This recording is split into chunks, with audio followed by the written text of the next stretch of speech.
Hi everyone. Welcome to the realistic acting course. My name is Clément. I'm doing animation for almost 10 years now. I mostly worked for Fortiche on Arcane Season 1 and Season 2. And I did the storyboard animation and a little bit of leading animation in the end on the Season 2. So welcome on this course. It's this first session is going to be a lot of me talking about my vision of acting, how I work before starting a shot, how I think when I have to animate a shot in acting, and I'm gonna follow you through the sixth session in this Anima Warriors course.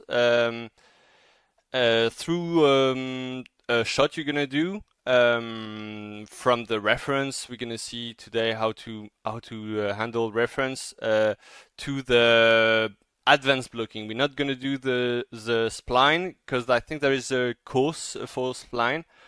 So we're gonna do up to advanced blocking. That means I think it's gonna be on 2s or 3s, depending of what you prefer, what it needs for your shot. I think it's a good thing, so we can really focus on the essence of acting and not in the polishing detail what you can do with spline and stuff. Cool. So for starting this course, I wanted to talk about the difference between realistic and cartoony acting. So I prepared this little scene sketch thing here. So just to understand what's the big difference, of course, like it's very obvious. So I found two different style of animation, one very cartoony, one very realistic.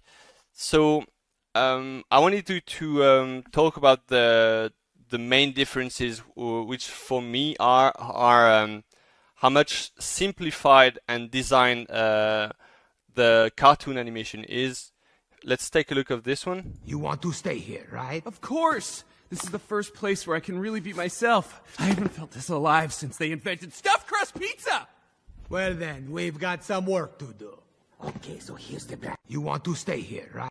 Okay, so it's working really nice. It's a very designed pose. It's very pose to posy also. The poses are very clear. You can really tell when are the key poses. Also, we can see that it's a lot of design pose. Like if you look at this pose here, it's very drawn. It's very designed. There is not even like they didn't even put the second hand here because it was probably too complicated, too messy. They want something very clear, very designed. So it's the same on here. It's super designed. There's nothing left for physicality. It's really just what is the funniest, what is the best pose you can make for to deliver the good acting, the good funny stuff in this way. Also, we can see the contrast between the poses are super big. Like they really don't care about how big it is. Like in this case here, they even have to move the camera to follow the action. The contrast between the poses, they are just like they have nothing in common. Those two poses, from this to this, just like the in-betweens, they don't care. Just follow a nice arc, and you have like the very high contrast. So very simplified, very designed pose and high contrast for cartoony. Where if we take a look of realistic acting. There's nothing more stubborn than a mob of tired, hungry Vikings. Well, I guess this can work as a base in the meantime. Let's take a look again. There's nothing more stubborn than a mob of tired, hungry Vikings. Well, I guess this can work as a base in the meantime. On this one, we can see that it's more blurry the way the poses are. the physicality of the characters. They bring a lot of details, so it's harder for the audience to really decide where are the key poses. So it's also like the design of the poses are not much more drawn, but they just feel natural. Like the idea, it's just like if you take a look of this pose here, for example, here, everything looks natural. The angle of the head here is natural. The way the weight is on the characters. If you look also the detail of the physicality, when you look at the hand here, stops and just like comes back a bit because of the weight of the pelvis and stuff. All these little details they bring like natural poses and natural like texture on the animation that we cannot see in the cartoon animation. But if we are as animators, we're gonna see how to decide where are the poses, how to read between those details. I guess this can work as a base in the meantime. Also, what you can see the difference between the cartoon animations, like the contrasts between the poses are very subtle. Like between this pose here,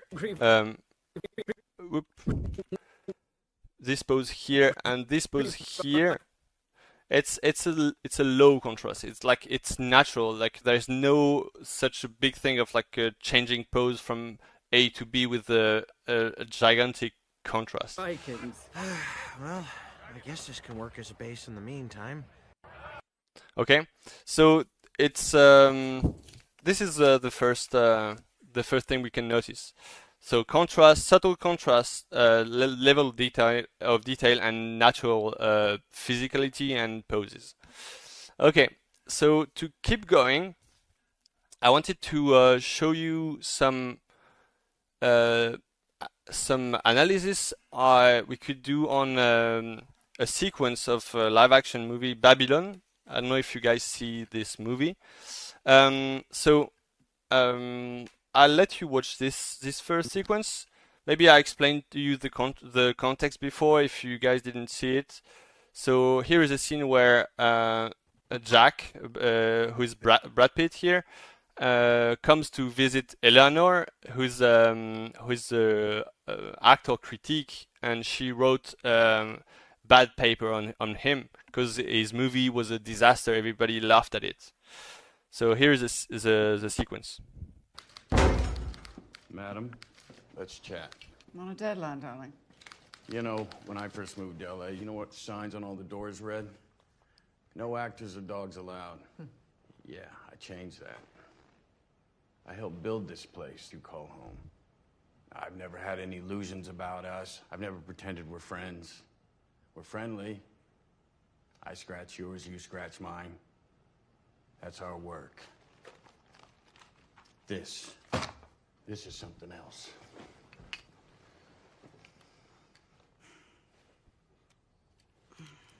What do you want, Jack? I want to know why you wrote it. No, you want to know why they laughed. Would you like me to tell you? Why they laughed. Sure, Eleanor, why? There is no why. Wasn't your voice. Wasn't a conspiracy.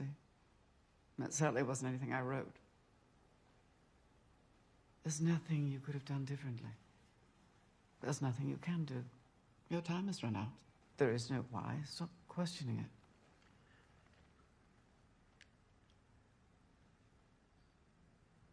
I'm on a dry spell. No.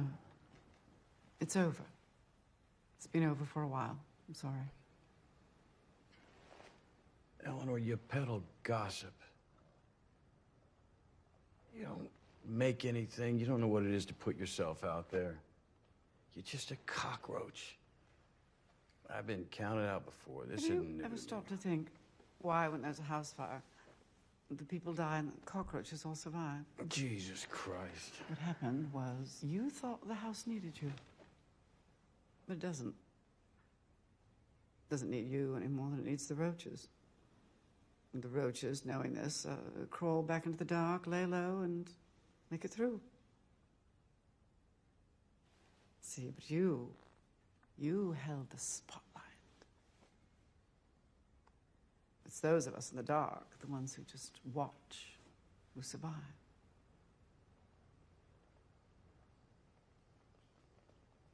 A house fire. And there'll be hundreds more like it, too.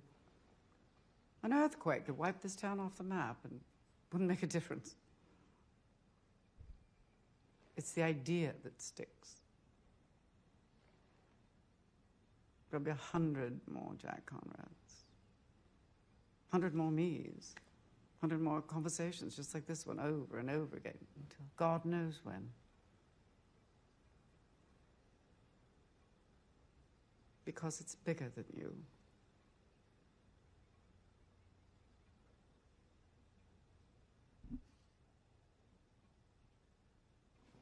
I know it hurts. No one asks to be left behind. But in 100 years, when you and I are both long gone, anytime someone threads a frame of yours through a sprocket, you will be alive again. You see what that means? One day, every person on every film shot this year will be dead. And one day, all those films will be pulled from the vaults. And all their ghosts will dine together, and adventure together, go to the jungle, to war together. A child born in 50 years will stumble across your image flickering on a screen and feel he knows you, like a friend. Though you breathed your last before he breathed his first. You've been given a gift. Be grateful. Your time today is through, but you'll spend eternity with angels and ghosts.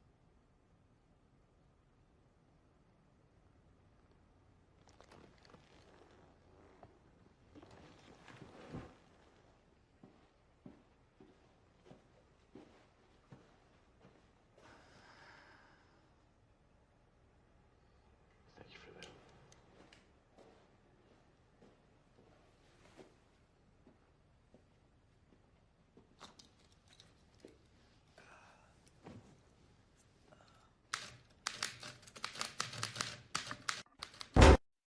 Okay, so let's go for this scene. But before,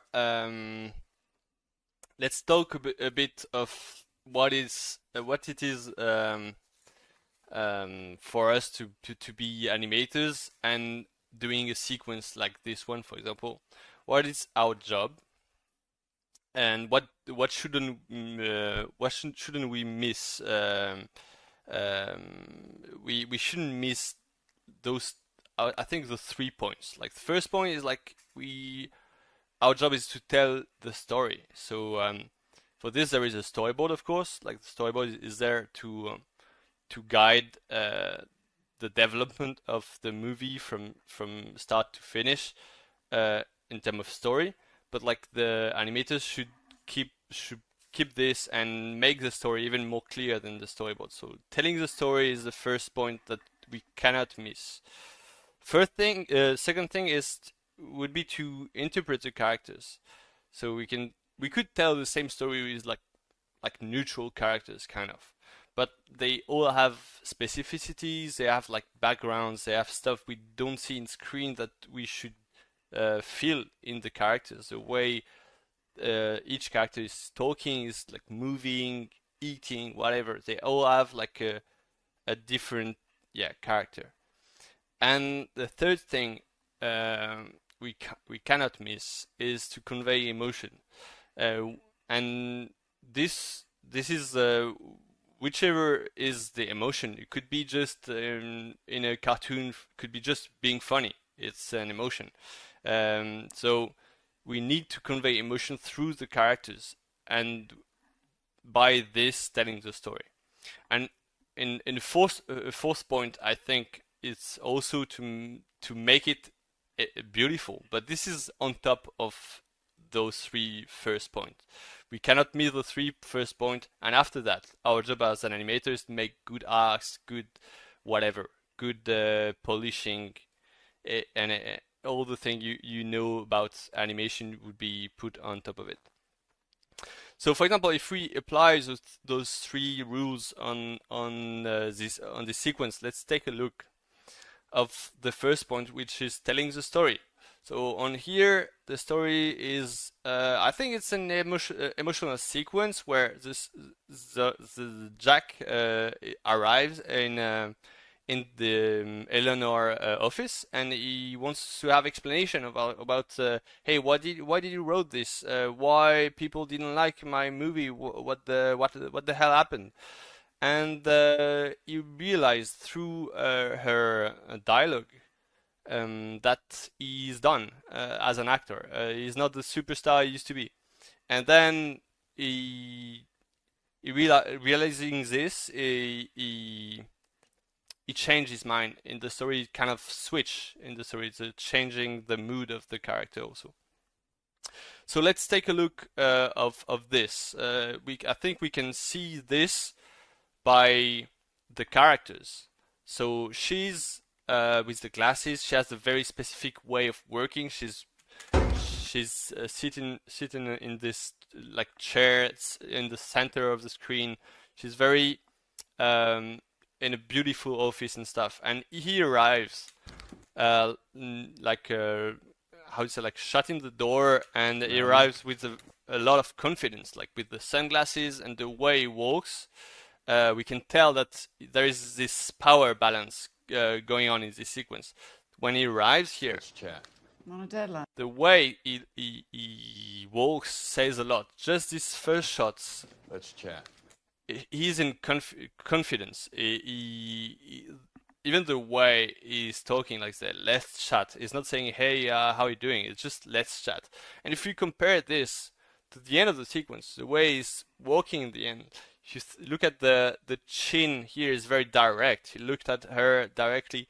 And if you compare it to the end of the sequence when he goes back, the walk is slower, the head is low, the look is probably down on the feet. He stops here without like looking back, and he even say thank you for that. Which says a lot. Like we can compare between those two walks, just if the story was good, was well told or not, and I think it's a case. And we can go through this. If you look at the, You know, when I first moved to LA, the older look here, the head is up. We can see this part here. I mean, it's like he's really talking to her like this.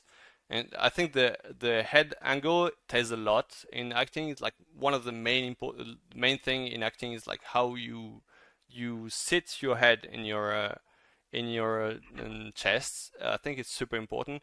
On here, it's very. He's looking at her really on from above. We can see. I used to do little cubes like this, so I can really see the orientation of the head. Maybe it's a little pushed here, but you know what signs on all the doors? and here is the same for her. You can see the way she's looking at him. It's really like this. I would say there is a little different here. It's because of the glasses also. The glasses makes her looking like look him like this. Red. No actors or dogs allowed. Here we can really see how far it goes with this attitude here. Also, like with the pose and everything. No actors or dogs allowed. Yeah, I changed that. I helped build this place you call home. I've never. And you see here that the way she's smiling and stuff, that says also a lot about this balance here. Like she's not impressed by him. She just wants. She kind of used to this kind of conversation. And one other thing that makes me think that she has this conversation like a lot, maybe like she has this every day. Yeah, I changed it's the glassy thing. that. There is this little detail here About us. where when she breathes out, she removes the glasses What do you want, Jack? and starts the conversation. Like, okay, what do you want? Like, okay, she accepts here to have this conversation. Before that, it was kind of a joke for her, like not even good enough for having the conversation. But now she removes the glasses. So, okay, I take 5 minutes of my time for you. But in the end, if you come back to the end, after all this beautiful dialogue, like where she goes very far in the metaphor and stuff, it's almost like very poetic. But in the end, what happens? She sits back and put back the glasses like nothing happened. So that says a lot about the story. Like she used to this kind of this kind of scenes. She has a lot of actors coming to complain to her, and she's like, okay, I'm gonna say again my bullshit to him, and he goes and he's gonna leave, and I'm gonna go back to my work. So this is interesting how, and you can see that the glassy thing, it is an important detail because they storyboard this beautiful shot here where they put the glasses here, and it could work without, but I think putting the glasses here just says like, okay, I do the glass thing where I remove it and after I'm gonna put it back. Okay, so Scratch mine. That's how it works. to go back to Jack acting, This. so he's pissed at the beginning, but still confident here. We can see with the pose he has, it's like it's very push. Like he used the chair, and I think it's something that I recommend always. Like when you do shots of acting and you have like a sit poses, use the chair as a prop. Don't forget it. Don't forget the chair. It is a prop. And if you look at this sequence closely, you're gonna see that Eleanor as well is using the chair a lot to say stuff without saying anything.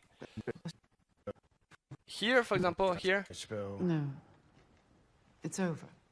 she has like this little setter here, and every time she used this little setter, it just she kind of changed mood a bit more.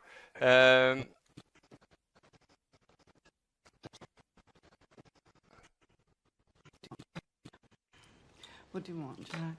I want to know why you wrote it. No. You want to know why they laughed? You see also the way she used the pose here.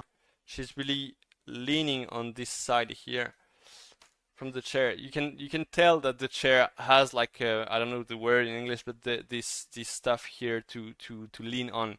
You can tell it without even seeing it. So don't forget stuff, even if it's off screen. It's always interesting to use props off screen. I'm gonna show you other example later. But okay, so here we have you can see how much the story goes through the characters, and they deliver with just their mood and their actions. They deliver the story.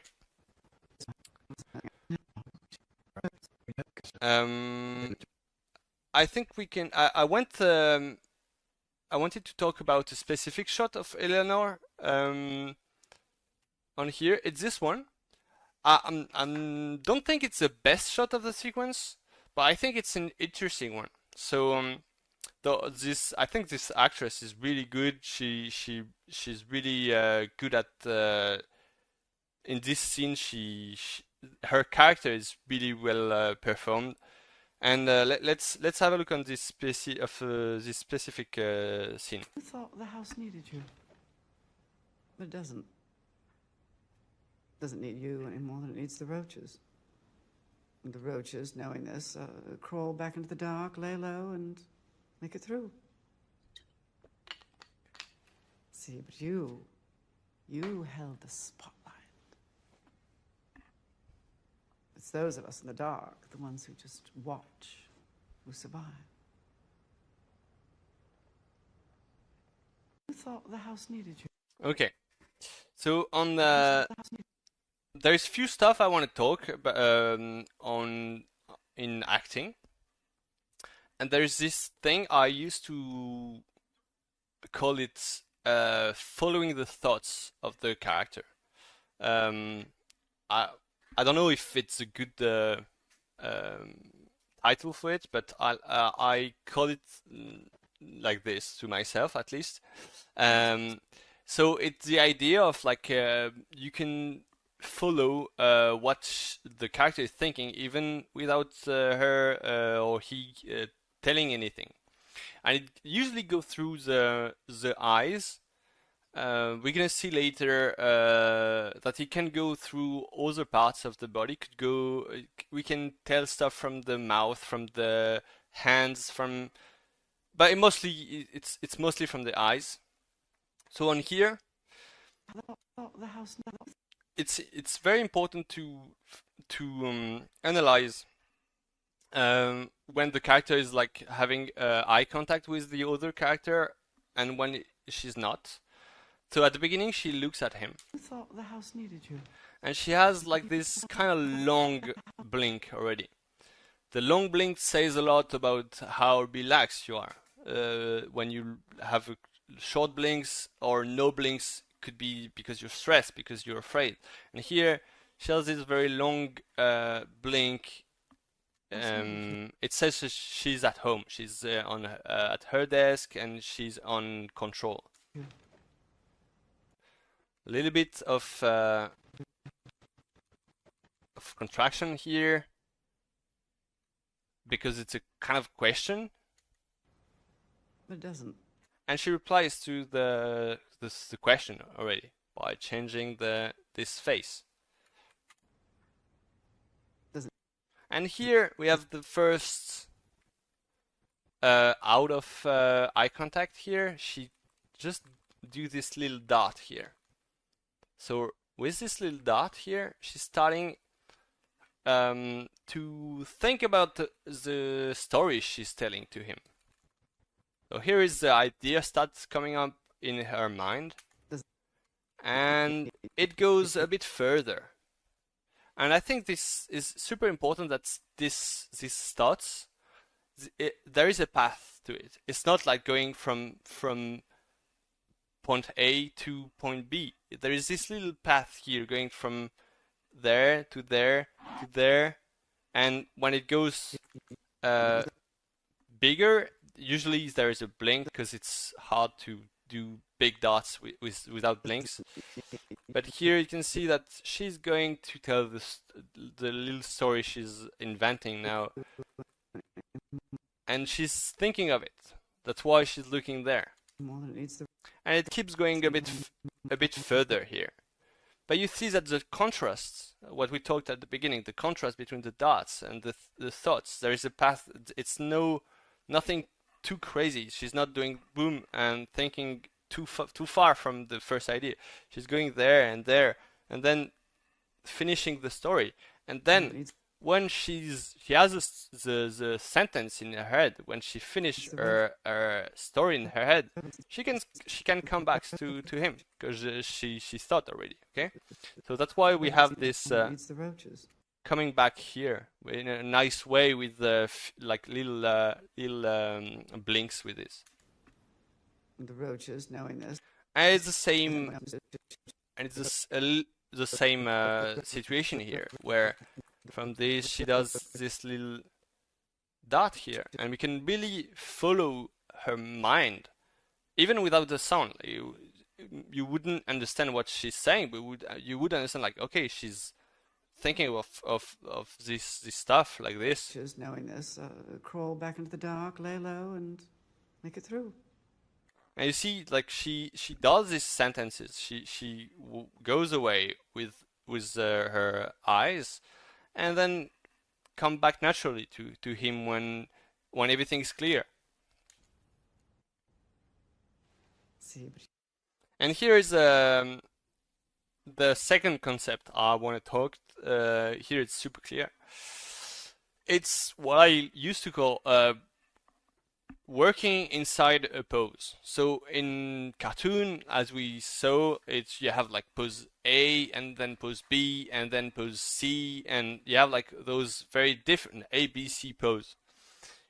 When you think a bit more realistically, and when you look at movies and when you look at realistic animation, it will go a bit more like pose A, and then pose A plus, and then pose B, then pose B plus, maybe pose B plus plus, and pose maybe like the thing is inside the same pose you're gonna have some extra small pose, and on this case it's very obvious. We have this pose here. Let's say pose A. See, but you And here you have the exact same pose, but with the hand. And we could say it's pose B, it's a different pose. But then for me, it's different than this pose here, because this is very different pose. It's not the same pose, like the head change, the angle change, the intention change. So if we call this one pose B, pose A plus, for example, then we see that there is a lot of this. For example, just at the beginning, so for me, those first poses, it's more an anticipation than really poses. She's inside a movement. She's going to go in the pose. else needed you. And here is a pose. Okay, you have this pose here, and inside this same pose, you see like there's no much change. It's like she's really acting inside the same pose. She's not changing. She's doing a lot of micro poses or mini poses Doesn't inside need you anymore inside the same pose. more than it needs the roaches. So this idea here is going to be very important, because you don't want to have too many poses in an acting shot. See, but you help. Also, this moment here is quite interesting because it's kind of a counter example of like what I suggest to do in animation. Like, it's quite dangerous to do you and me and pointing like this. It's very it could be a bit too much cartoony or illustrative. I don't know how to say, but it's something that we are careful when we use this stuff in animation.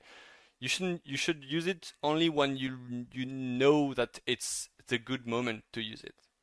On here, I would say See, but you held the spotlight. it's the same for this pose here. If you give me this pose here like this, without any context, I would probably say it looks overacted. It's too much. Like the hand is very high. There's this very dramatic pose, and she's looking up the sky and stuff. But remember about what we said about the contrast. Here, this pose doesn't come from anything. This pose here, it comes from this pose here. Okay? So if you look at this and this, then the contrast is actually okay. Like, the hand is already there, so she just has to do this. It could be natural to do that. That's why it's super important to do to grow your animation and not to just do crazy poses like this. It's if you want to go to a very strong pose, it's not because it's realistic that you cannot do strong poses, but you have to bring those poses from somewhere. That means like you need to build up your animation and think about like, okay, how can I go to something so big that like this pose, for example. If I do this pose here, I need to build up like this, the context, the situation to go there. Okay? And here's it's a little bit what happens. She does this thing with the hand, and after she goes there. And when you read it, See, but you held the spotlight. it feels natural. It feels fine. Okay? But same thing. Be careful by using those stuff here. It's not something that you use all the time, like the hand so big. It's those of us in the dark, the ones who just watch, who survive. Who thought? Okay. There is another concept that I wanted to talk, but first I think it could be nice to see how I just kept the blocking for this shot here. So I removed all the details and I just kept the key poses. The first blocking you could do if you had this shot to do in animation. Thought the house needed you, but it doesn't. Doesn't need you any more than it needs the roaches. And the roaches, knowing this, crawl back into the dark, lay low, and make it through. See, but you held the spotlight. It's those of us in the dark, the ones who just watch, who survive. So you see, it's a 30-second shot, but there's not so much poses. It's very long poses, but details in it. But if you remove the detail, if you have to work on your first blocking with this reference, for example, you just do this, and it's gonna be good enough. You need to be able to remove all the noise, all the non-needed stuff at first. Okay, and you can be very very careful about the way she's on for example on the chair. You can see this shoulder here, this angle here is very important. This angle here, it's very important as well. All this stuff here. Analyzing this, it's super important. But first, you need to be able to choose the key poses. So one extra thing we could say about this sequence here is we talked about the telling the story, how telling the story is important. It's mainly storyboard, as we said, but here I think it's a very clear example of like how the power balance between the character it's shown. At the beginning, he arrives very confident, and he sits very confident here. And at this moment, so we talked about the head angle here, and I think the break of the sequence starts when he is going to change this angle. Would you like me to tell you? Here, I think when he moves this head here, it's already done. Like he lose already the fight. There is this interesting stuff going on with the dialogue as well. What do you want, Jack? I want to know why you wrote it. No, you want to know why they laughed. Here she is asking like, "What do you want?" And he replied, "I want to know why you wrote it." And she's replying no. So she's actually like setting a trap to him. That's why he's falling here in the trap, and you can see all the little detail happening, like saying how uncomfortable he is. And in the end, even bigger, what's happening here is like she is going to go above him here. So the power change physically changed as well. She's standing when he's sitting. So it's really this dynamic that helps telling the story. And as we said, like the story was to change Jack's mood. Yes, when you and I are both long gone. Anytime someone... And the funny stuff in this sequence here is like, the more she's in power, in control, the more poetic she goes. The more, and you can see, this is the second thing of interpreting the character. Like you can see how much it's easy for her to invent like long phrases. Like she goes like about the angels and the ghosts and everything, and it seems almost like not realistic, because like nobody can invents stuff like this from scratch in a dialogue. But here you can tell that she's a writer. She writes critiques. She's used to play with words and stuff. So it makes sense again. Threads a frame of yours through a sprocket. You will be alive again. So yeah, it's funny how much like here in this shot as well, he's really compressed by the mass. So this is more storyboard, but it's important to know as well how to sell the storyboard, how to work with the storyboard. If you understand well the storyboard, you're gonna do good animation on it.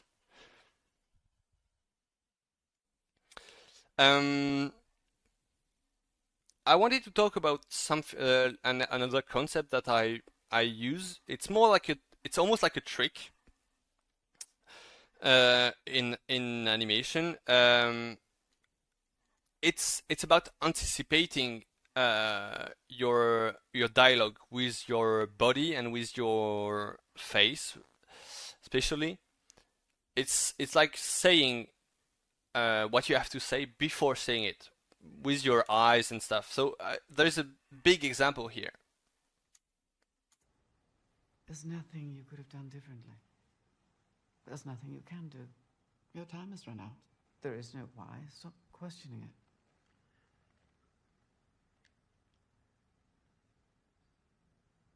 I'm on a dry spell. No. On this shot, so there's a lot of stuff we can discuss about this, but about this shot. But on this shot, we can see.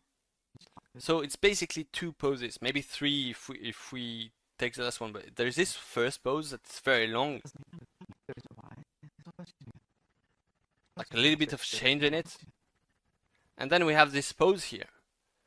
And this pose here is like, we can tell that he is thinking and he's anticipating already what he's gonna say.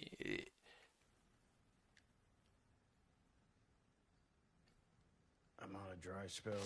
And when he say it, when the time arrives to say it, he just add a little bit of texture in the head and a little bit of change in the face just to accentuate this, but the pose is already there. And you can see how long it is. The anticipation here is super long. It's like seconds. I mean, it's like there is no rule to say how much you can anticipate something. For example, if I look at you and I want to say no, I could just say like no. I could say no. Okay? I can really anticipate what I have to say. And then what happens in animation is like the audience is gonna follow the thoughts of your character before even the dialogue happens. I mean, it's like it makes the acting more clear and more natural. Here is a big example, but there is always, I would say, like for natural acting, except like I would say surprise, because when you have a surprise, you don't have any anticipation. But for anything you have, if I take any shot, just before reacting to someone, you're gonna have this little change. We're gonna see it just a bit later on another shot. But before that, I wanted to use this shot also to show the contrast I talked about before, to show how much it could be subtle in, for example, in a moving hold. If you look at Brad Pitt face here, and you look at this face here, and you give this face to me as like a photo, and you ask me what you feel about this face, I would say like, I don't know, it's pretty neutral. The eyebrows are kind of low, so I can tell he's not happy, but there's this like tiny micro smile as well. So I'm not sure about this, what to think about this face here. But look at that. There's nothing you could have done differently. There's nothing you can. If I'm here, I switch to here from this to there. It reacts to what she says, And here, if you give me this face here, it's way more clear. He's definitely not happy. He's kind of sad. You can tell that the mouth changes a bit, and you can see it different here. And it took a while to go there. Like not linear. It was like kind of like plateau like this. It was very subtle. If you don't pay attention, you don't see it. But you can see that even in moving hold, you can tell a story because he's definitely reacting to what she says. And this is the performance of like a big actor. But in your animation, even if you're not able to do it in your reference, you can do it by thinking of this. Okay, so here after there is something more clear happens here with the eyes. There is no why. Stop questioning it. But those guys, like the actors, they know how to use everything in their face. It's their job is to make everything clear and everything subtle. But for us, we need to understand those things to apply them in Maya and etc.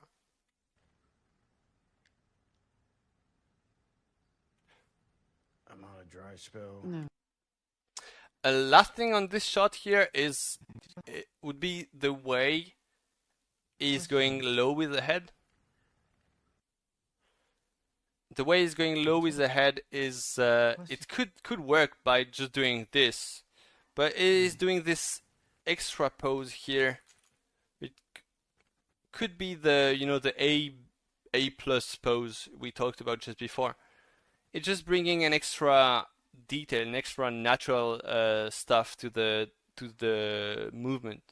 Instead of going from A pose to B pose, you could use like steps in between, some nice breakdown in realism to bring some more to bring emotion here. Here is like this pose here. It starts the movement like we're almost thinking that he's gonna say something now. He's using the breathing as well to do this, and in the end it says nothing yet. And the way Brad Pitt is really good is like he's holding the breath during all this moment. I'm on a dry spell. So his voice in the end of the shot is kind of like dry and holding the breath. I'm on dry spell, and it makes even the voice interesting. About the anticipation I just talked about. Here is anticipating with the whole face, but you could do anticipation with other things. I have like a very clear example here I found from like a shot from pre-production of Kung Fu Panda from Frank Abney, and I'll let you watch this. My entire life, it just seems I never, had a real say about any of it. All I have left is how I choose to approach this. My entire life, it just seems I never, had a real say about any of it. All I have left is how I choose to approach this. Okay, on this one, there is this big anticipation here, but it's not with the eyes, it's not with the mouth, it's with the hands. So during the whole shot, he's using the hands, like it's really nice.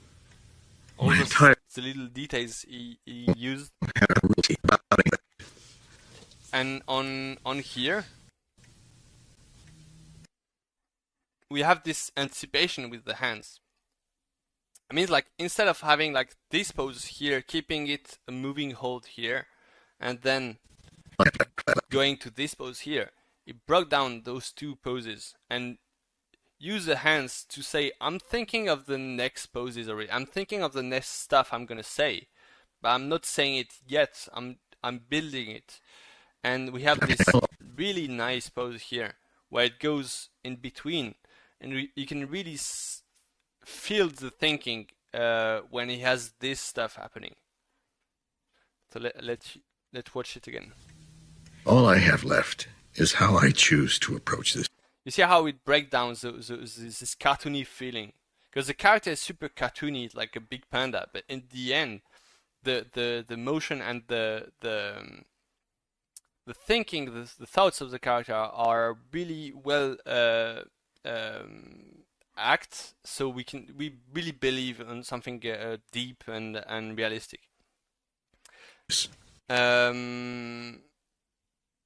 I had another shot that another small sequence that I liked with this actress. I think she's really good, and let's watch it. Hey,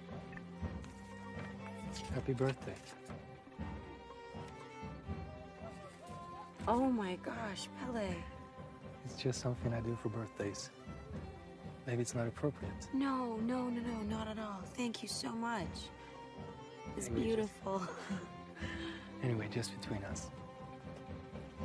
Yeah, well, Kristen forgot anyway, so this is amazing. Thank you. Oh, No. I forgot to remind him, and it's not his fault. It's never mind. It's okay. This is beautiful. Thank you so much. I'm really touched. hey, Okay, on this one, I think it's gonna show a little bit what we explained before. First, we could talk about the following the thoughts stuff I talked at the beginning. I think it's interesting in this first shot. Like the look is really the opposite side as the other character, hey, and she has to turn, but she's thinking of something. So she's not like in the blank. You can tell that she's concerned. Something's happening. By the way, like this movie is Midsommar. It's a horror movie. Cool one. Okay, and here this is happening. So she's thinking of something, and the other guys say, "Hey," and then there is this thoughts path going on. The first dot happening here. First dot is very small because she is not going from one thought to another one. She's just somewhere in between. She's thinking of something, and then she's like in between here, and then she's gonna do this change here. She looks somewhere here with a blink because it's a big change. The head moves. When you do head movements and big change with the eyes, use blinks normally because it's something you do to refresh the focus. So it's always feels natural to do it. So there's the first blink here, and she looks here. So the thoughts it's processing. It's somewhere here, and then she does this change here again, and then an extra blink here to go there. So you see, even when someone say "hey" and you have to turn like this, think about the path of the thoughts and the little pose you could do. Here is the pose are very subtle. It's but there is still pose. This is a little pose here. Okay. happy birthday. Oh my gosh, Pele. It's just something I do for birthdays. Maybe it's not appropriate. No. On this shot here, Not appropriate. No. what I like, it's very.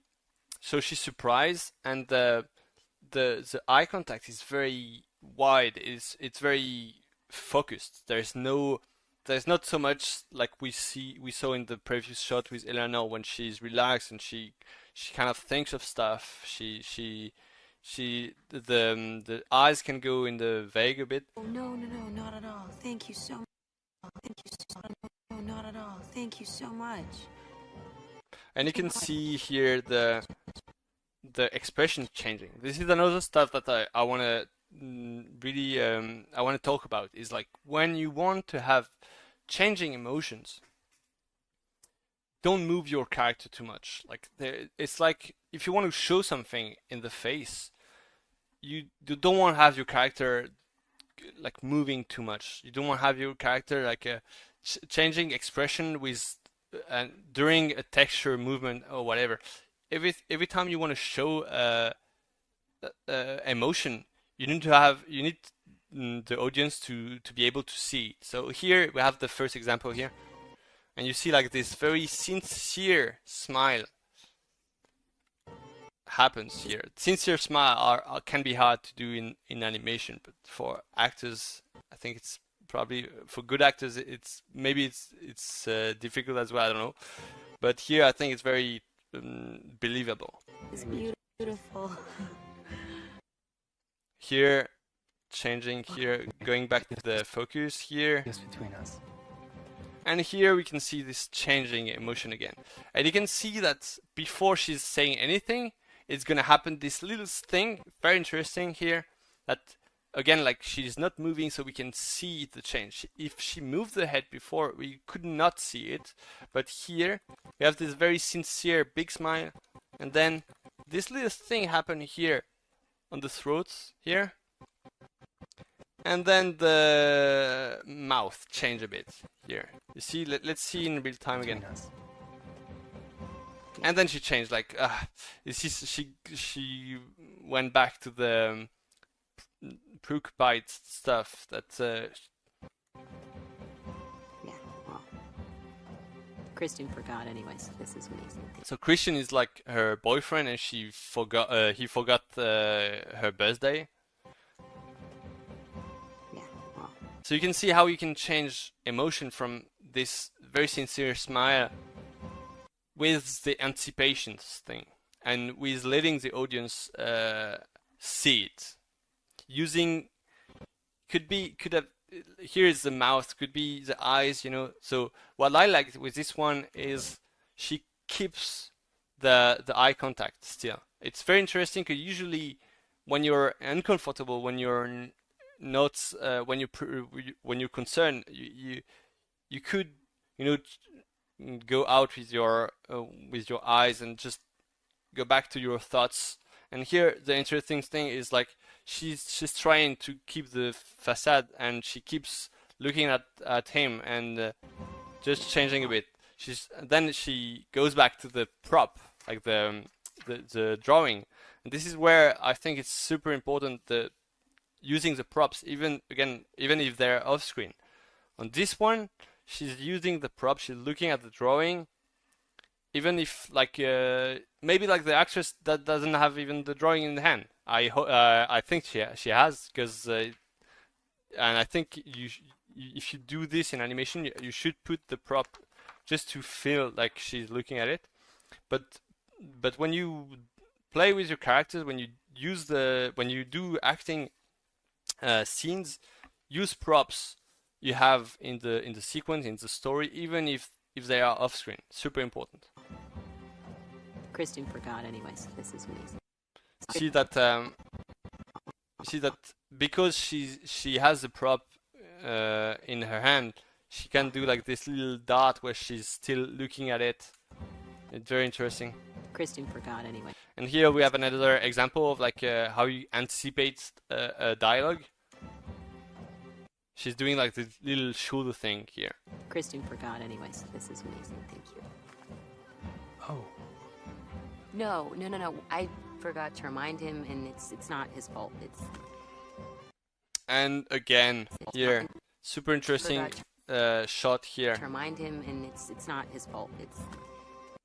Where we have the confusion happens in her head, because she's trying to defend the boyfriend, but at the same time, like, she has all this stuff going on at the same time. So here we have like this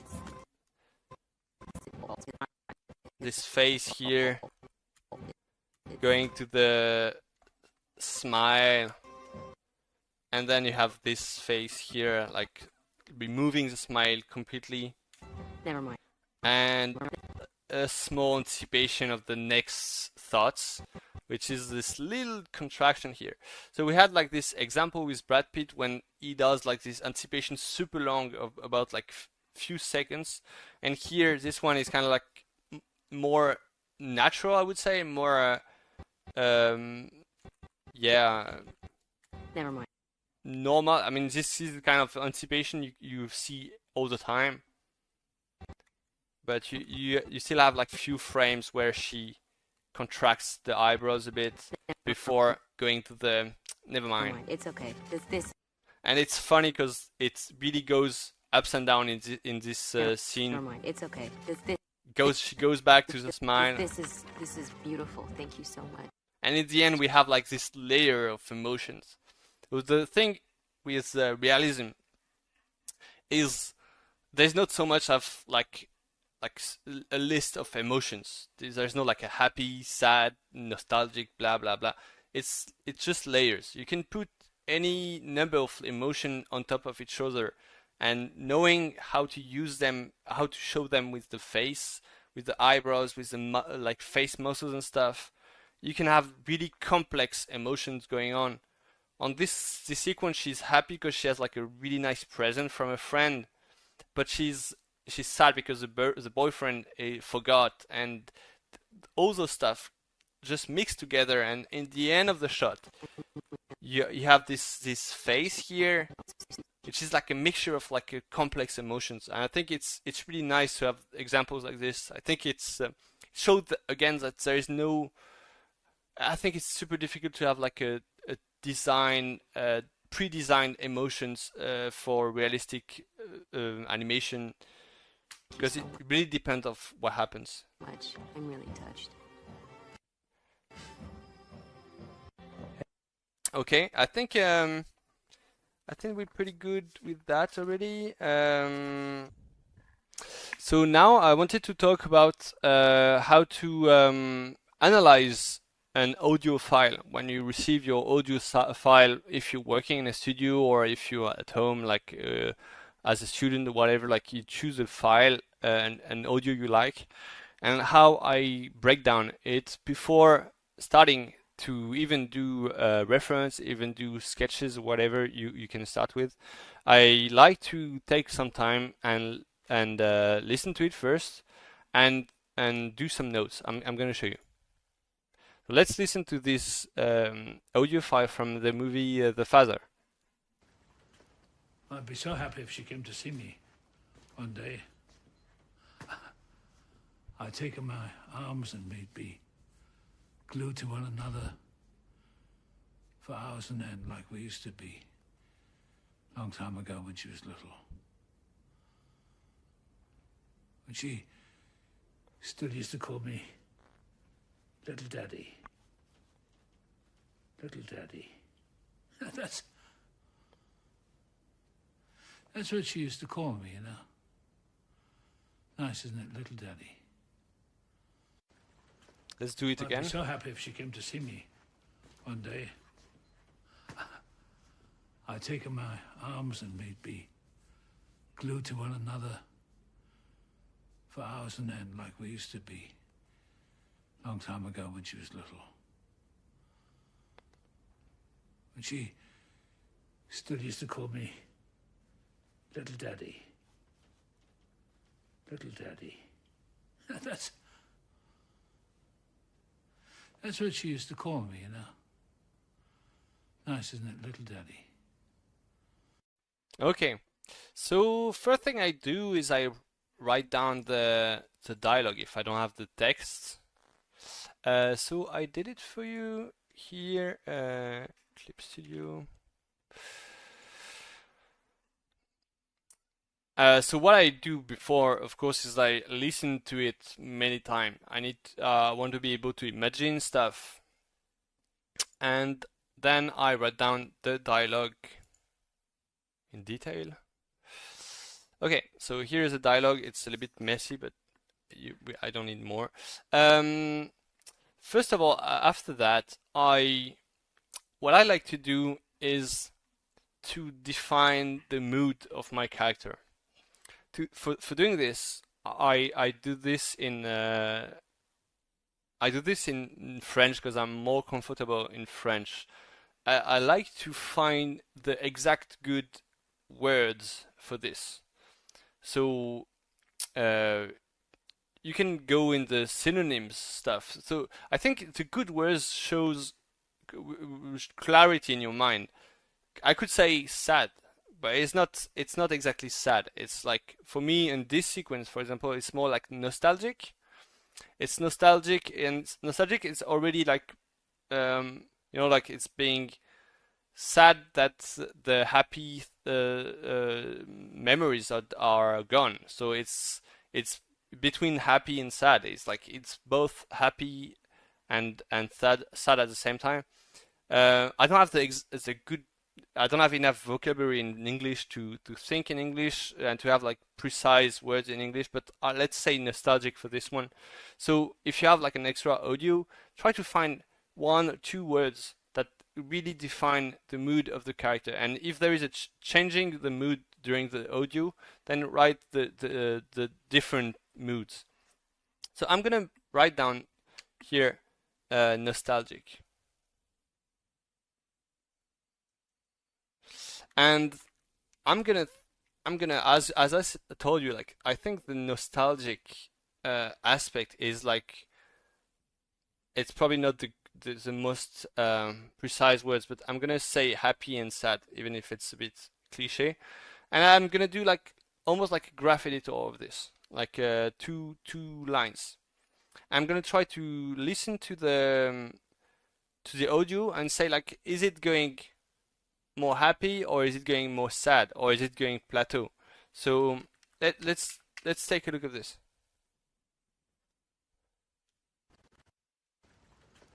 I'd be so happy if she came to see me one day. If I take the first sentence here, I'd be so happy if she came to see me one day. I'd say like it's almost going up a bit. Like he's thinking of like something happy. So it starts happy, and one day it's like it's happening. Is it happening someday? We don't know. So I would say it's going a bit plateau in here in this sentence. And there's this little chuckles here, like he's so I'd say same, maybe like there's a little bit of bump going on the curve here.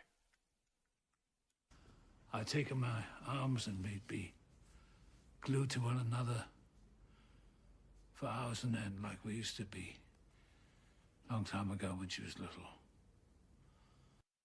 And here you can tell, because the voice is going lower and lower, the tone is going lower as well. You can tell that the curve is going low here too.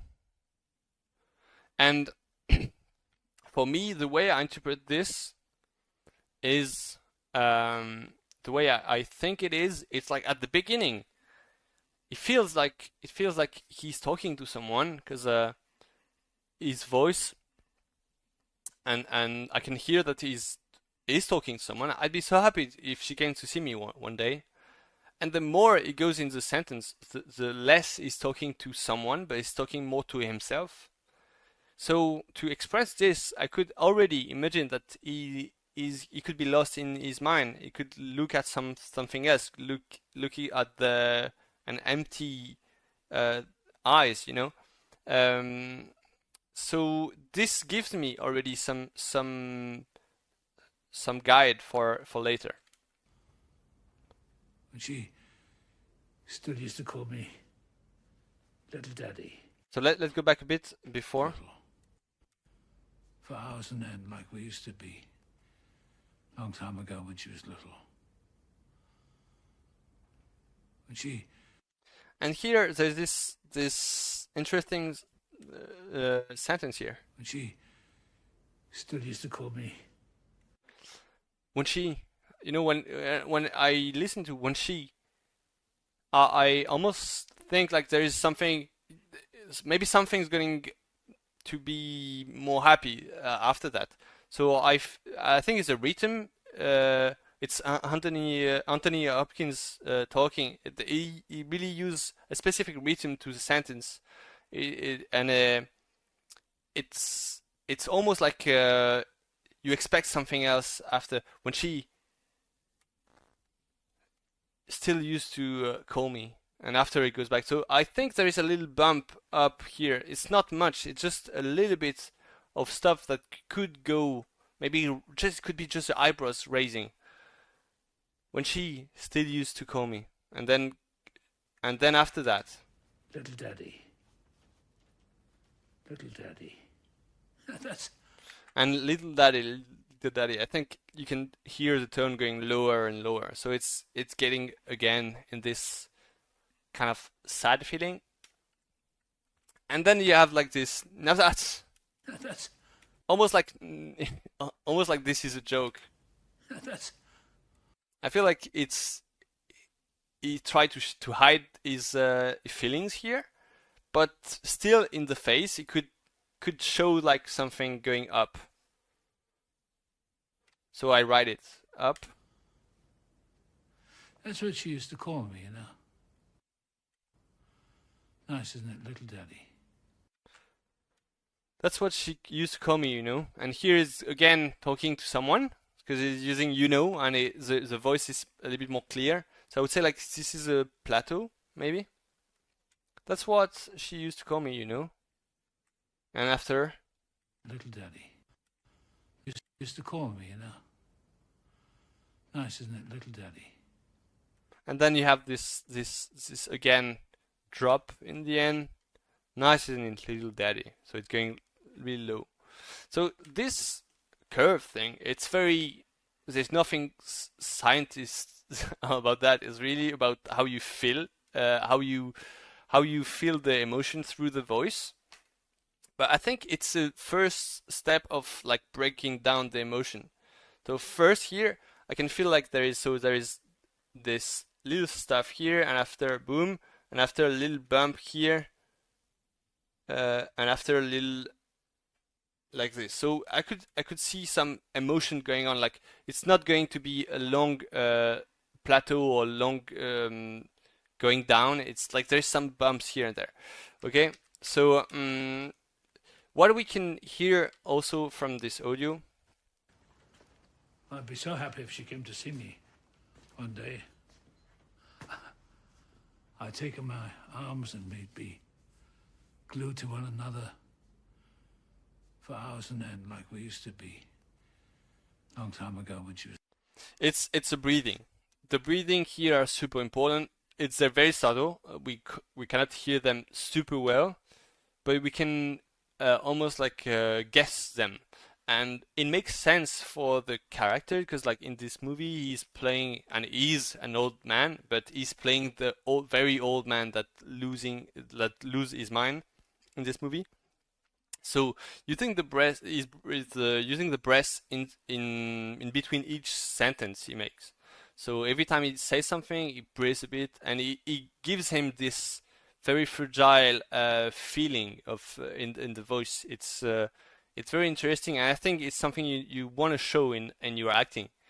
It's like he's talking and breathing and talking, and the way he's breathing in and out can help you going lower with the emotion, lower with the tone, or higher. If you want to laugh and stuff, you can use the breathing for as rhythm as well. So this is an example, very simple, of like how I break down a bit an audio file just before. So I did do one on something else. Where is it? Oop.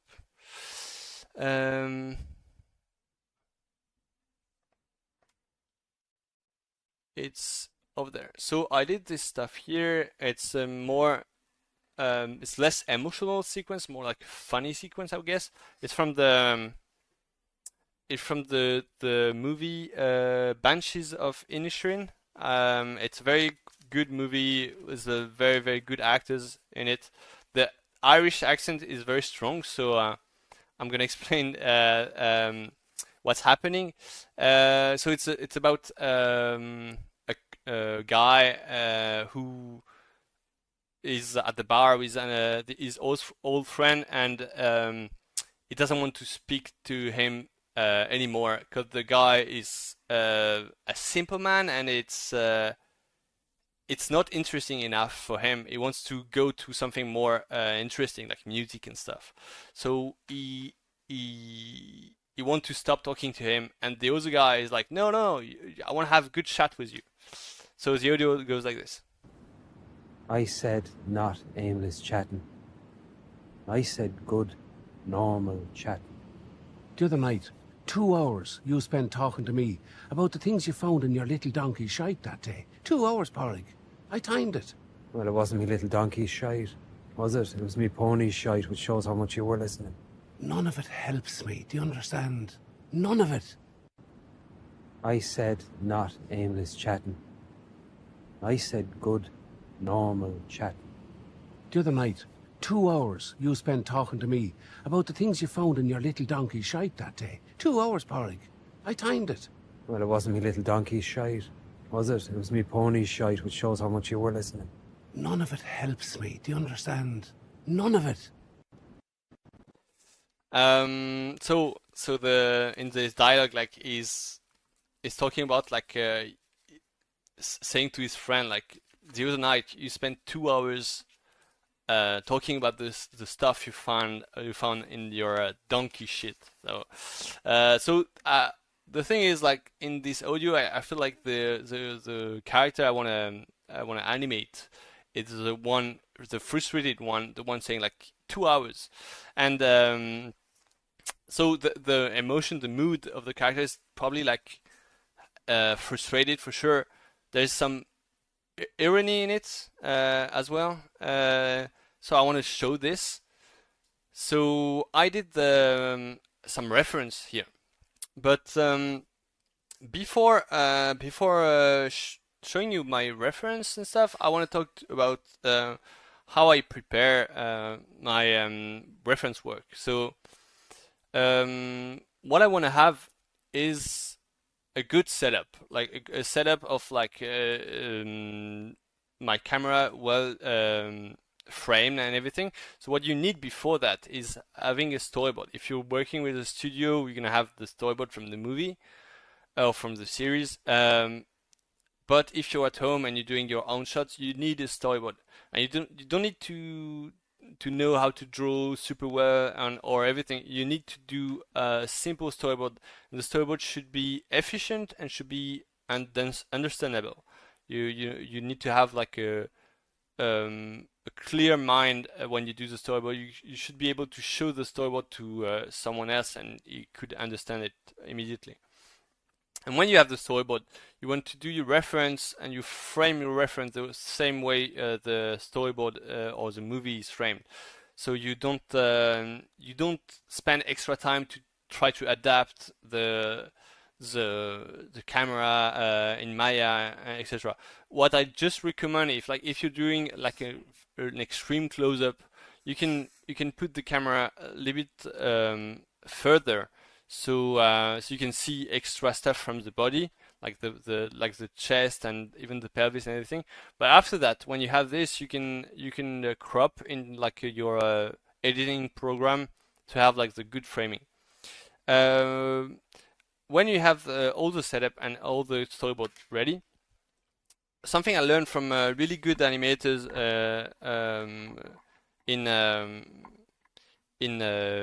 at Fortiche, where I did Arcane, it was to warm up.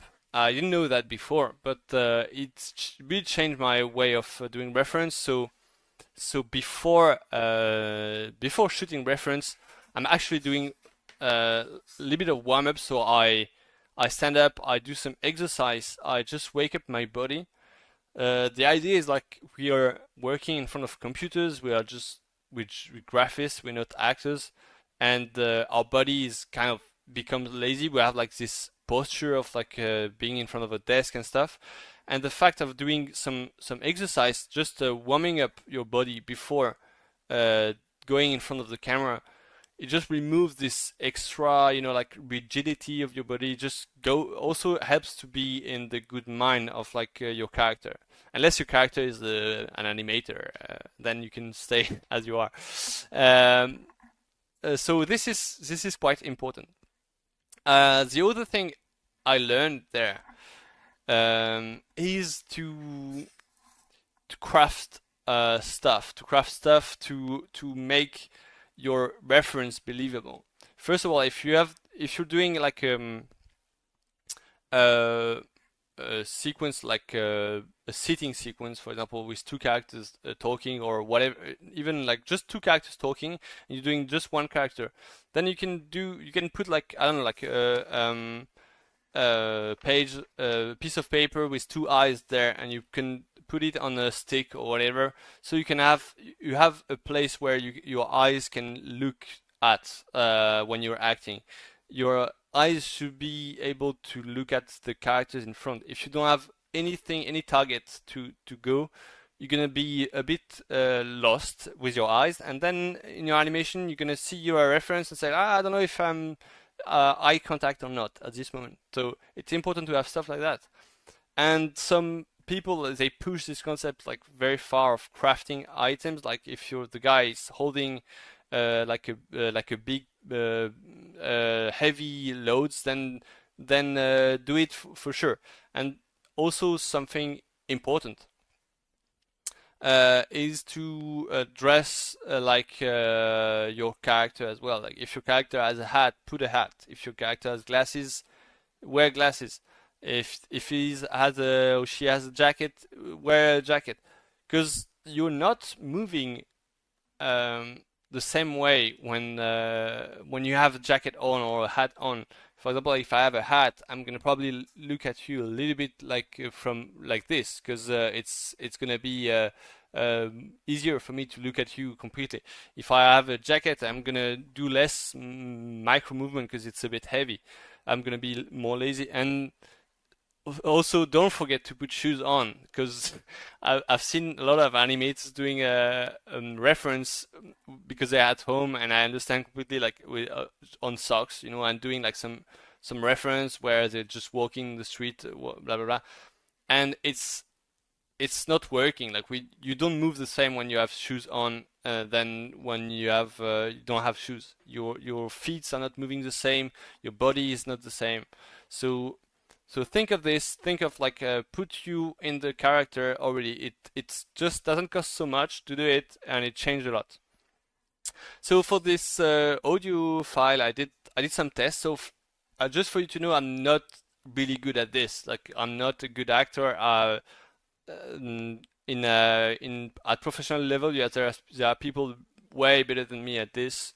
But I think it's good, even if you're not good at it, to do it, because first of all, you improve.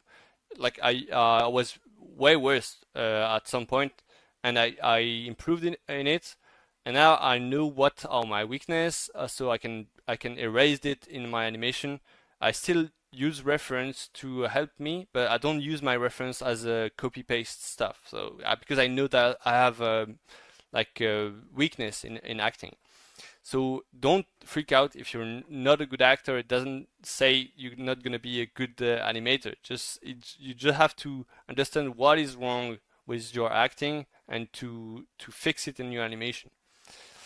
So I'm going to show you a few takes, and we're going to talk a bit about it.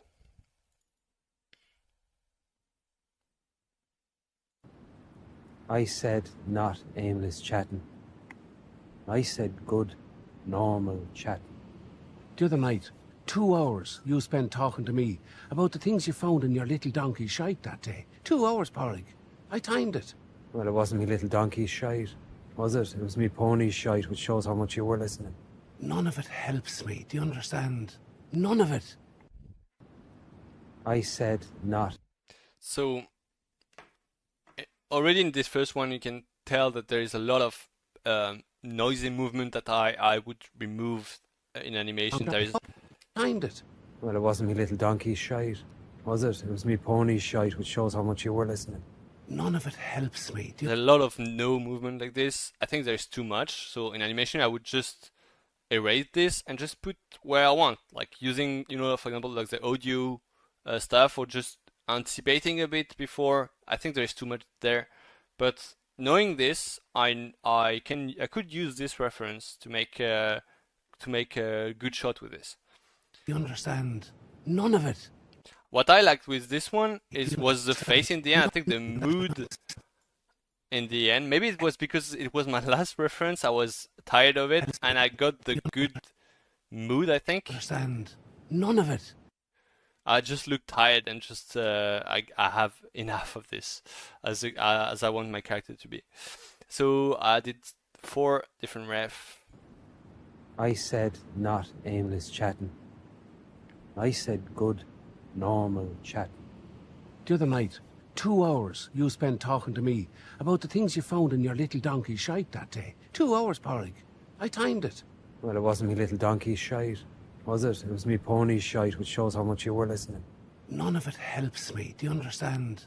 None of it. I said not aimless. I think on this one there is same problem as always, because I have hard time to erase it, but I think there is something interesting on the clarity of the emotions I have. I talked about irony just before. The other night, 2 hours you spent talking to me about the things. And here we have this very clear change where I am frustrated here, like 2 hours, like this. Hours you spent talking to me about the. And then here you have the change here, where it's super clear that I'm making fun of the situation a bit. I have like this almost smile stuff that I think it's interesting that I didn't have in the first one. In the first one, it was like the emotion were really blurry. I said good, normal chat. The other night, 2 hours you spent talking to me about the things you found in your little donkey shite that day. 2 hours, Porrig. I timed it. I think it's getting better in the end, but here you have a lot of like eyebrows going on all over the place.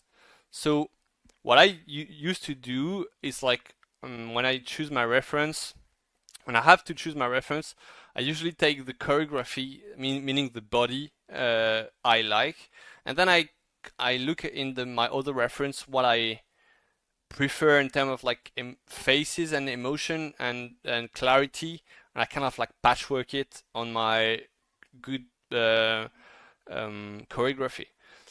The thing is, like, if you're good at doing reference, you could have exactly the good one.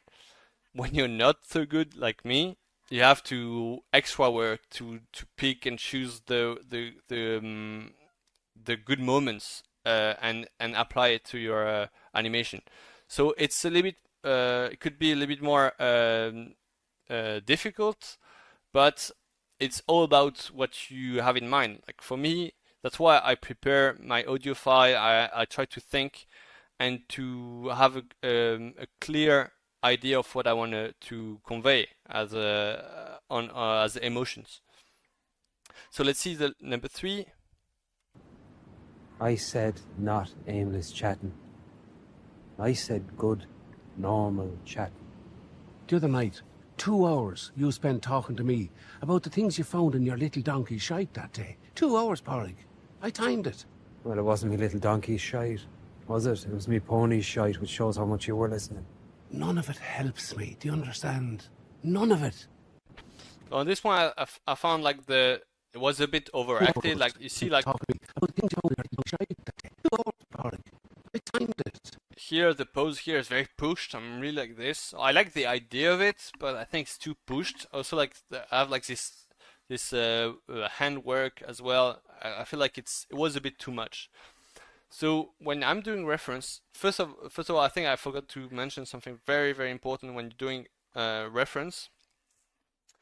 You need to act at least one shot before and one shot after.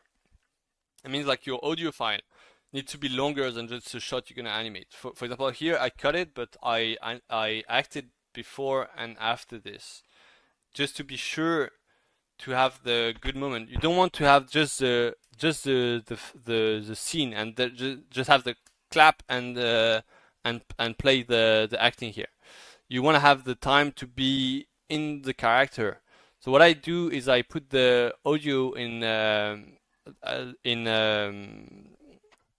play along, behind me, and I put the audio keeping playing, and I do many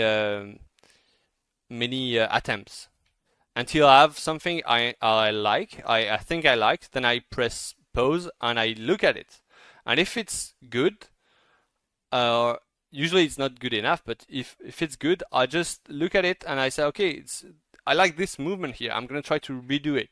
So I kind of find my choreography by doing it, and I try stuff. When it's not good, I know it's not the good choreography I want. So I just find it by doing it.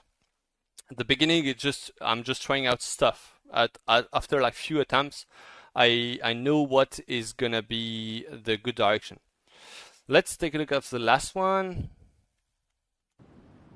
I said not aimless chatting. I said good, normal chatting. The other night, 2 hours you spent talking to me about the things you found in your little donkey shite that day. 2 hours, Porrig. I timed it. Well, it wasn't me little donkey's shite, was it? It was me pony's shite, which shows how much you were listening. None of it helps me, do you understand? None of it. So on this one, I pushed the anticipation thing just to show you guys in the end, just to show you how much you can push it. Of course, it's too much, I think, on this stuff. It's just to show you that there's no rule. You could anticipate really long time before having the dialogue. Me pony's shite, which shows how much you were listening. None of it helps me, do you understand? None of it. Works better when it's Brad Pitt, but you get the idea. Cool. Just to show you, because I really recommend not doing it too much, but since when you're students, we use clips from movies, so you can watch what is the actors doing. And on this one, you can watch how simple it is. I said not aimless chatting. I said good, normal chatting. The other night, 2 hours you spent talking to me about the things you found in your little donkey shite that day. 2 hours, Porrig. I timed it. Well, it wasn't me little donkey's shite, was it? It was me pony's shite, which shows how much you were listening. None of it helps me, do you understand? None of it. Here you see that the acting is very minimalistic. Again, it's like the contrasts between the poses are super small. We don't need, in realism, we don't need extra poses. So as animators, we all have this stuff of like acting stuff, because we want to make the character move. We want to see how it feels when if he raises a hand, if he does this movement, this eyebrows there. Every time you doing realistic stuff, think about how you could compress, how you could stay steady with your character, how you can simplify the motion to just keep the essence of it. On this one, you see like there's nothing crazy about that. There is just like this eyebrows going up here. It's funny because they're actually going up from here, but not so much from here. But here is where you see that the actors, they're not just good at the job of doing acting. They also have a body, have a face, have a voice. That's all thing makes an actor. For us, it's also think of this. You're not alone with your brain. You have also like a character. He has like a face. He has like a specific design. If the design is bad, then you have to do extra work. It happens sometimes. But when the design is good, you can work with that. You can keep your character still and just play with the look and a nice pose. Think of that also. 2 hours you spent talking to me about the things you found in your little donkey shite that day. 2 hours, Porrig. I timed it. And you see all the small details, the small like shake and texture in the head. It's almost this. It's just he used this stuff to put rhythm in the acting, where it wasn't me little donkey's shite, was it? It was where him is having like this little movement where he's doing like okay. Like this, it's very, very, very subtle. You see how much subtle it is compared to me. I said good, normal chat. The other night, 2 hours you spent talking to me about the things you found in your little donkey shite that day. 2 hours, Porrig. I timed it. It's not that it could not happen this. It's just like this is another character. But it's good in the sense of like I'm not not animating this guy. I'm not animating this guy here. I'm animating another character. So it could work, and you could go even more crazy if your character is crazy. But then think of this: like, is your character that crazy? Is your character that extraverti?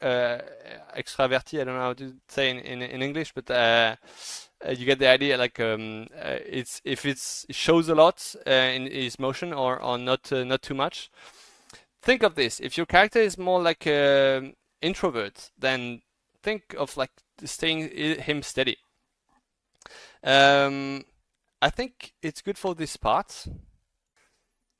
Okay, so before taking the question, I forgot to mention a few stuff about reference. Like, it's not so much about acting, but it was more for body mechanics. But some animators they do like they put adhesive tape, like colored, like one like for example a yellow one, so it's very visible, and they put it in like in the chest, one in the pelvis, and so when they move like this, you can see the difference. They put it one like this, and one like this, and one like this, and then when they do the reference, they see how the stuff move, how they are curved, etc.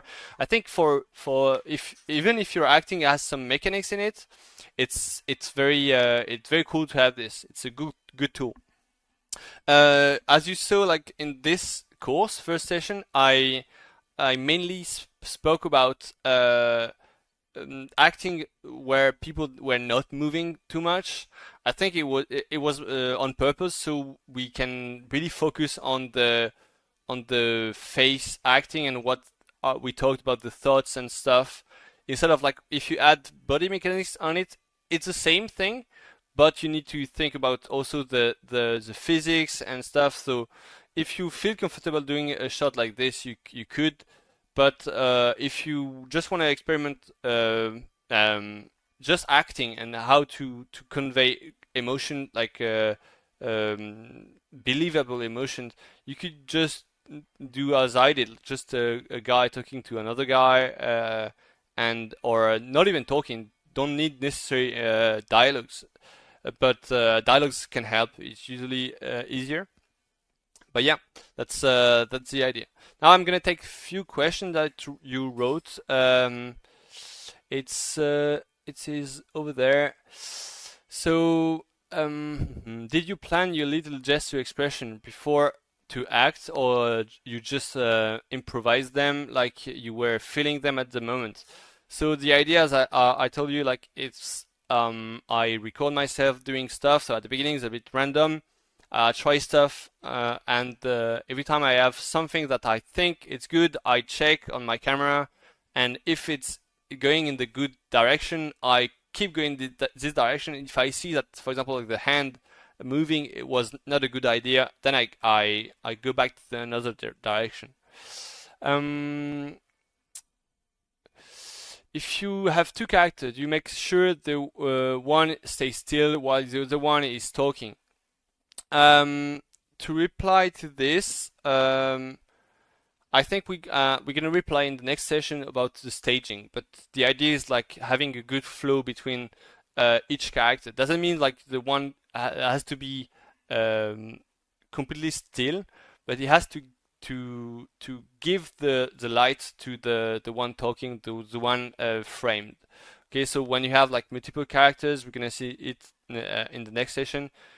You have to find a flow where the audience is going to look at the good character at the good moment, and then anticipation, the emotion, as we saw today, it's a really good really good tips for making characters having reaction without taking the light on them.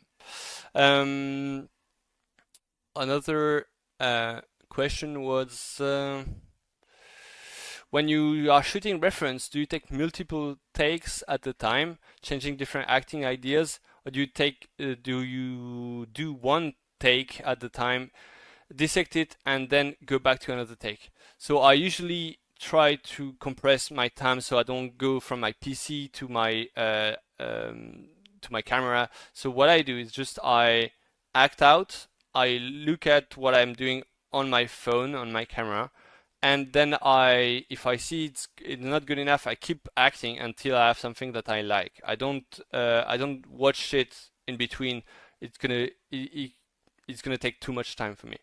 So what's something I didn't say to you, but I worked in remote for 2 years or something, and I just did all my reference with my phone, which is not especially good. My phone and this stuff here. I got this stuff here with a little Bluetooth stuff, so I can play and pause the video. It's quite handy. It's quite cheap as well. You don't need fancy stuff.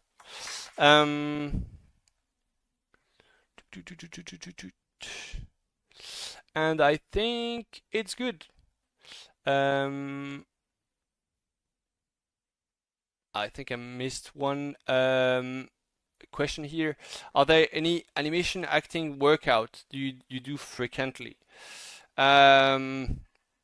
I guess when you're working in a studio, in a show, you're always working out by doing your shots. So I don't do workouts specifically instead of just doing my shots. So, but I think we could think about that maybe later, like in another session of like how to improve by doing some workouts, some very small shots as a student. I used to do very small projects to improve instead of going for big pieces which take a lot of time and a lot of energy. And that's it. That's it for today. And for the next session, would be nice to for you to have already like an audio file where you worked on and reference. So we could so we can talk about it. I will not be able to talk about audio reference, to review audio reference, but I'm definitely gonna watch them and review some of them for as examples. Thank you very much, and see you at the next session.